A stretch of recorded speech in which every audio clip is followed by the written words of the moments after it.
नसीमें सुबह गुलशन में गुलों से खेलती होगी, नसीमें सुबह गुलशन में गुलों से खेलती होगी, किसी की आखिरी हिचकी किसी की दिल लगी होगी।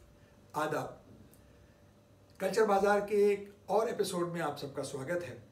जैसा कि हम सभी जानते हैं कि दौलतमंद, ताकतवर और पावरफुल लोगों के ये हमेशा से मिजाज रहा है कि वो हर कीमत पर जिस चीज़ को चाहते हैं उसको हासिल करना चाहते हैं। ये उनकी ज़िद होती है। और ऐसी ही एक कहानी है ब्रिटिश इंडिया के एक रियासत, पंजाब में एक रियासत थी नाभा। उसके महाराजा रिपू दमन सिंह की जुनूनी मोहब्बत की, जो एक ऑर्डिनरी लड़की के इश्क में वो मुब्तला हो गए और फिर इस प्रेम कहानी का बहुत ही दर्दनाक अंत हुआ। किस्सा यूँ है कि महाराजा रिपू दमन सिंह एक मर्तबा नाभा की सड़कों पर यूं ही घूमने के लिए निकले। उनकी शाही सवारी को देखकर आम लोग बहुत ज़्यादा एहतराम से उनको देख रहे थे और बहुत ऑड थे। जब भी उन्होंने भीड़ में देखा कि एक लड़की है जो दुबली पतली, कुछ लांबी लांबी सी, तीखे नैन नक्श हैं उसके, हिरनी जैसी आँखें, कमान की तरह खिंची हुई उसकी भवें हैं, चिलमनी पलकें हैं और उसका रंग बिल्कुल रोशन चांद की तरह से है। उस लड़की को देखकर, उस लड़की की उम्र होगी करीब 19-20 बरस की, महाराज का दिल फौरन उस पर आ गया और उन्होंने एडीसी को इशारा किया। एडीसी करीब आया, उन्होंने उसके कुछ कान में कहा। रात होते होते राजमहल में ये खबर पहुंच गई कि उस लड़की का नाम है प्रीतम कौर और वो महाराज के ही स्टेट में काम करने वाले एक मुलाजिम की बेटी है। महाराज ने कहा फौरन उस लड़की के बाप को तलब किया जाए। सुबह राजमहल में उस लड़की का बाप यानी प्रीतम कौर का बाप हाजिर हुआ। महाराज ने अपनी ख्वाहिश जाहिर की कि हमें आपकी लड़की बहुत पसंद है और हम उससे शादी करना चाहते हैं।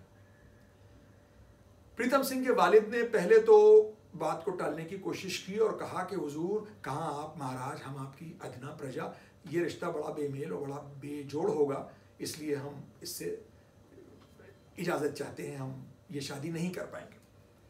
महाराज बजिद थे तो उसने कहा कि चलिए हम अपनी लड़की से इस बारे में तस्करा करते हैं। दूसरे दिन प्रीतम के पिता जो थे वो एक बार फिर हाजिर हुए महाराज की खिदमत में और उन्होंने कहा कि हमारी बेटी ने कहा है कि अभी अभी उसने पंजाब यूनिवर्सिटी से ग्रेजुएशन किया है और वो आगे पढ़ाई जारी रखना चाहती है, लिहाजा अभी वो शादी के मूड में नहीं है। महाराज को ये बात बिल्कुल पसंद नहीं आई और वो बहुत नाराज़ हुए और उन्होंने बहुत डांटा फटकारा प्रीतम कौर के फादर को। बहरहाल वो राजमहल से चले गए। महाराज की जिद को देखते हुए प्रीतम कौर के वालिदैन को एक ख्याल तो था ही कि उनको बहुत परेशान किया जाएगा, लिहाजा शहर के एक रईस शमशेर सिंह के बेटे से प्रीतम कौर की शादी तय हो गई। लेकिन महाराज ने शादी को रद्द करवा दिया। अब क्या था उसके बाद, क्योंकि ये सरकारी मुलाजिम थे, लिहाजा इन पर मुसीबतों के पहाड़ टूट गए। रोज़ किसी न किसी बात पर इनको डांटा फटकारा परेशान किया जाता था। एक मरतबा इन लोगों ने तय किया कि क्यों ना हम लोग नाभा स्टेट को छोड़कर चले जाएं। तो ये लोग नाभा स्टेट की सरहदें रात में चोरी छुपे पार करना ही चाहते थे कि पुलिस ने इनको पकड़ लिया और वहीं की थाने में इनको लाया और फिर इनको जेल में बंद कर दिया गया। वहाँ तीनों माँ बाप और बेटी को खूब अजियतें दी गई, बहुत यातनाएं दी गई और आखिर में इन दोनों को अलग अलग कर दिया गया। एक कोठरी में माँ बाप थे, दूसरी कोठरी में प्रीतम कौर थी। लेकिन प्रीतम कौर टूटी नहीं अपनी जिद से बिल्कुल। एक दिन प्रीतम के बगल वाला जो कोठरी थी, जो सेल था, उसमें कैदी आया, उसका नाम था बूटा। और बूटा और प्रीतम के जो कोठरियाँ थी उसके बीच में एक रोशनदान, एक खिड़की सी थी। इन दोनों की बातें होने लगी। बातें होते होते थोड़ी सी दोस्ती भी हो गई। एक रात प्रीतम के सेल से, उसकी कोठरी से बेतहाशा चीखने की आवाज़ें आई। बूटा ने झांक के जो देखा तो देखा 3 सांप प्रीतम के ऊपर लिपटे हैं। एक उसके पैर में, एक उसके पेट पर बैठा हुआ उसको घूर रहा है और तीसरा सांप उसकी गर्दन में लिपटा हुआ है और प्रीतम बिल्कुल मरी पड़ी हुई है। अब क्या था, बूटा फौरन कूदा प्रीतम के सेल में और जाके उसने अपने बूट से तीनों सांपों को मार दिया। प्रीतम इस शौक से बेहोश हो गई और बूटा की बाहों में ही थी। उसको अस्पताल ले जाया गया। जब उसको होश आया तो वो बूटा ही बूटा का नाम ले रही थी। सुप्रीम जेल को इनके इस हालत पे तरस आया और उन्होंने कहा कि हम तुम्हें छोड़ देंगे, लेकिन तुम लोग दोनों आपस में शादी कर लेना। बाहर निकलकर प्रीतम और बूटा की शादी हो गई। बूटा ने अब कहा कि अब हम आपको अपने गांव ले चलेंगे। प्रीतम के वालिदैन और प्रीतम राजी हो गई कि शादी हो गई, अब बाकायदा इनके घर भी जाना चाहिए। जब प्रीतम और उसके वालिदैन इनके घर पहुंचे तो देखा वो कोई और घर नहीं था बल्कि नाभा का राजमहल था। बूटा एक डिस्गाइज में थे महाराजा रिपू दमन सिंह और ये पूरी साजिश जेलर ने की थी, जिसने सांप मंगवाए थे और उनके जहरीले दांत निकलवा दिए थे, और ये पूरा ड्रामा रचा था। जैसा कि होता है इस तरह की कहानियों में, 9 महीने तक प्रीतम और महाराजा का बहुत ज़बरदस्त इश्क चला। वो उनकी फेवरेट रानी रही। उसके बाद और रानियों की तरह उनको पुराने किले में भेज दिया गया, जहां वो एक बहुत बड़ी दुख भरी ज़िंदगी गुजारी, और कुछ बरसों के बाद प्रीतम चल बसी। उसी गम में उसके माँ बाप भी दुनिया से सिधार गए। ये कहानी दीवान जर्मनी दास ने अपनी किताब महाराजा में बाकायदा दर्ज की है। अब आइए बात करते हैं एक और राजा की कहानी की और उसके मौसीकी या म्यूज़िक से इश्क की।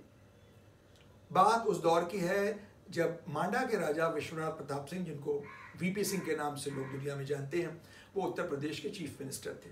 बाद में वीपी सिंह प्राइम मिनिस्टर भी हुए थे। विश्वनाथ प्रताप सिंह, एक शाम, गर्मियों की शाम थी, लखनऊ के एक मशहूर सहाफ़ी मरहूम जावेद काजिम साहब, जिनका अभी हाल ही में इंतकाल हुआ है, उनके घर चाय पे आए थे। पूरा लाओ लश्कर साथ था, जाहिर सी बात है वो चीफ मिनिस्टर थे। एक पतली सी गली थी जिससे उनको जाना था, सारी उनके जो कारवां था वो बाहरी रोड पर रुक गया था और बाकायदा उसमें वो पैदल चल के गए थे। थोड़ी देर वो वहाँ बैठे, चाय पानी हुआ, उसके बाद वो लौटे तो एक दरवाजे पर उन्होंने रुक कर खुद दस्तक दी। सब लोग घबरा गए कि चीफ मिनिस्टर इस दरवाजे को क्यों खटखटा रहे हैं। उस दरवाजे पे आप जानते क्या लिखा था? नवाबू खां शहनाई नवाज। गर्मी बहुत थी, बिजली भी नहीं आ रही थी जैसा उस ज़माने में और आज भी होता है अक्सर। नवाबू खां अंदर से जो निकले तो नंगे लोथड़ा सिर्फ एक लुंगी बांधे हुए थे।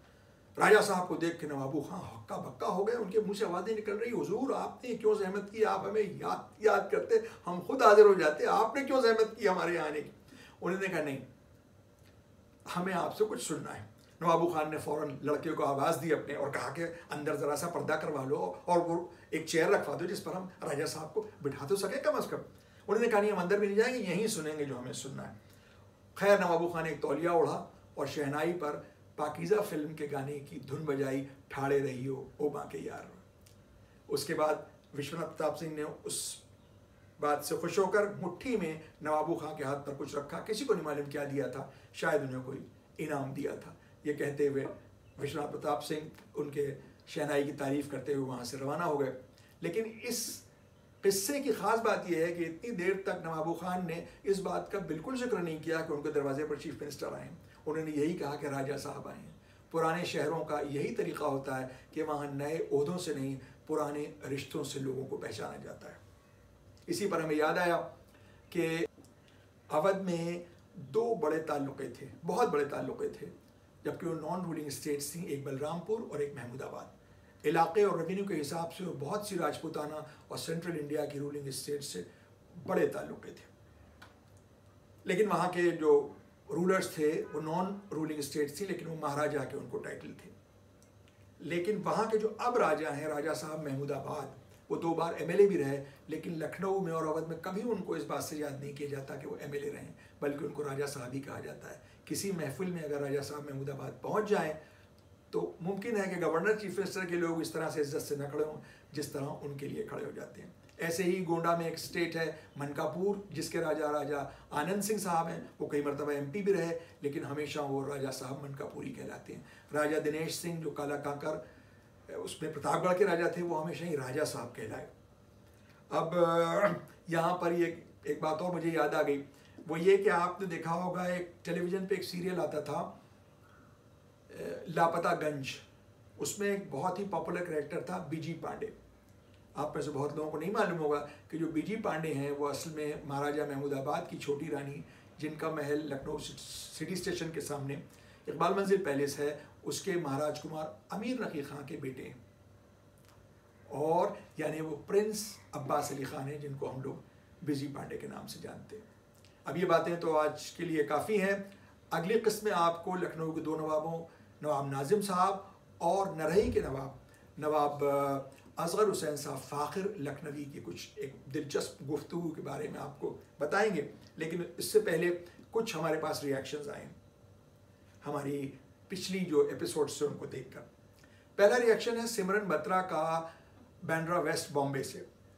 सिमरन ने बिल्कुल सही कहा है कि पिछले एपिसोड में हमने लखनऊ की चिकनकारी का जिक्र तो किया था, लेकिन उस बात पे कुछ ज़्यादा डिस्कशन हो नहीं पाया। सिमरन हम बात वहीं से शुरू करते हैं जो उस प्रोग्राम में होनी चाहिए थी। यूँ तो अहले लखनऊ हम लोग हमेशा ही पहनते हैं चिकन, लेकिन ईद का ऐसा मौका होता है कि पूरा हिंदुस्तान उस दिन चिकन पहनता है। क्या बम्बई, क्या दिल्ली, क्या भोपाल, क्या हैदराबाद, क्या कलकत्ता, सब जगह चिकन पहना जाता है। एक मरतबा ईद से पहले हम जयपुर में थे और वहाँ पर देखा कि चिकन के कुर्ते अड़म लगा हुआ था, लेकिन फुटपाथ पे बिक रहे थे ज़मीन पे रख के।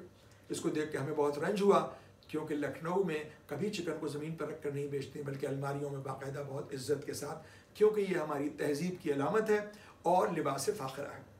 लिबास फ़ाखरा पे याद आए हमको मरहूम एक्टर फ़ारूक शेख, जो हमेशा चिकन पहनते थे, लेकिन उनका चिकन बहुत ही सोफियाना और संजीदा होता था, जैसा हम लोग लखनऊ में आमतौर पर पहनते हैं, हल्का हल्का बीना बीना काम बना हुआ। जबकि करण जौहर साहब की फिल्मों में चिकन को बहुत पॉपुलर किया है, बहुत डाइवर्सिफाई किया है, लेकिन उनकी फिल्मों में जिस तरह का चिकन पहना जाता है वो बहुत ही भरवां काम है, बहुत ज़्यादा हैवी काम होता है, वो भी अच्छा लगता है। और इसके लिए हम लोग को अहले लखनऊ को करण जौहर साहब का शुक्रगुजार होना चाहिए कि उन्होंने चिकन को पूरी दुनिया में जहाँ जहाँ भी इंडियन डायस्पोरा है उसमें बहुत पॉपुलर किया है। सिडनी ऑस्ट्रेलिया से मेलविल जैक्सन साहब ने हमको लिखा है कि उनको हमारा पुराना एपिसोड यानी पिछला एपिसोड सुनकर अकबरी गेट के खानों की याद आ गई। उन्होंने ये भी लिखा है कि ईद के दिन जो गोले के कबाब वो खाया करते थे शीश महल में दारा नवाब साहब के यहाँ, उसको भी वो ऑस्ट्रेलिया में सिडनी में बहुत मिस करते हैं।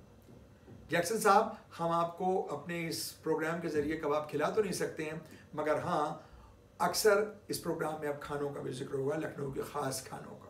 अब आपसे इजाज़त चाहते हैं इस गुजारिश के साथ कि आप लोग इस चैनल को लाइक ज़रूर करें, अपने कमेंट्स दें और सब्सक्राइब भी करें, और अपने दोस्तों से भी इसको सब्सक्राइब करवाएं, क्योंकि ये आपका चैनल है। दुनिया भर की सारे बाज़ार बंद हैं, लेकिन एक बाज़ार खुला है जिसका नाम है कल्चर बाज़ार, और ये आपका अपना चैनल है। इसको आप ज़रूर लाइक करें, शेयर करें और सब्सक्राइब करें। इसी के साथ अब आपसे इजाज़त, अगले एपिसोड तक के लिए आदाब।